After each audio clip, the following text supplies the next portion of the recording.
ख़ास करके अभी जो फ़िलहाल ही में एक वाक़या पेश आया है, दिल्ली के अतराफ़ में एक शख्स रहता है, उसने नबी करीम सल्लल्लाहु ताला अलैहि वसल्लम की शान में गुस्ताखी की, और उसकी गुस्ताखी के लफ्ज़ जब वायरल होते हैं फेसबुक द्वारा तो लोगों को तकलीफ़ होती है सोशल मीडिया से, जब जैसे ही वो चीज़ जाती है उस तकलीफ़ को किस तरह हम रिप्रेजेंट कर सकते हैं लोगों के सामने, या कानूनी सतह पर हम उस तकलीफ़ का कैसे इजहार कर सकते हैं। इसके लिए हमारे साथ अहले सुन्नत वल जमात और दीगर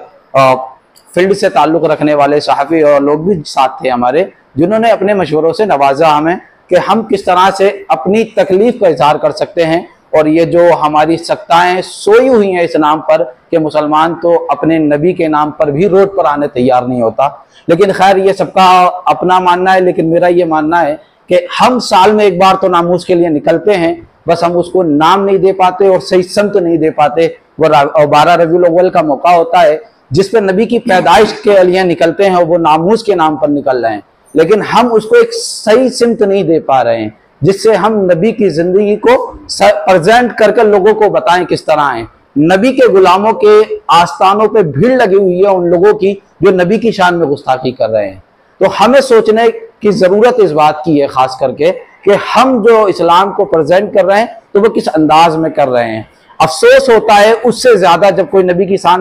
में गुस्ताखी करता है, उससे ज्यादा अफसोस तब होता है जब उसका रिएक्शन आता है दाढ़ी टोपी की शक्ल में, फहश चीजें बोली जाती हैं, तो अफसोस वहां होता है। हमें इस पे कंट्रोल कर नबी के उस अखलाक को पेश करना होगा जो नबी ने अब से 1400 साल पहले उस शरीर कौम के सामने रखा था जो दुनिया में अपने सामने किसी को नहीं मानती थी। आज हमें वही अखलाक पेश करना होगा और इसी पर बात हुई, अलग अलग मशवरे किए गए। जरूरत इस बात की है कि हम अपनी तकलीफों को का इजहार करने के लिए नई समत देने के लिए किस तरह अमल कर सकते हैं, हमें अपने दानिश्वर तबके से मिलना चाहिए। और दानिश्वरों से भी ये कहना है, आपका अगर शिकवा और गिला उलमा से है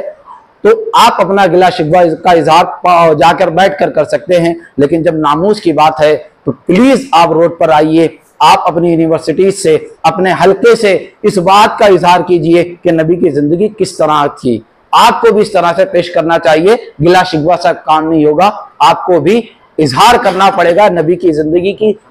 इशाअत करनी पड़ेगी कि इस तरह से नबी ने जिंदगी को गुजारा।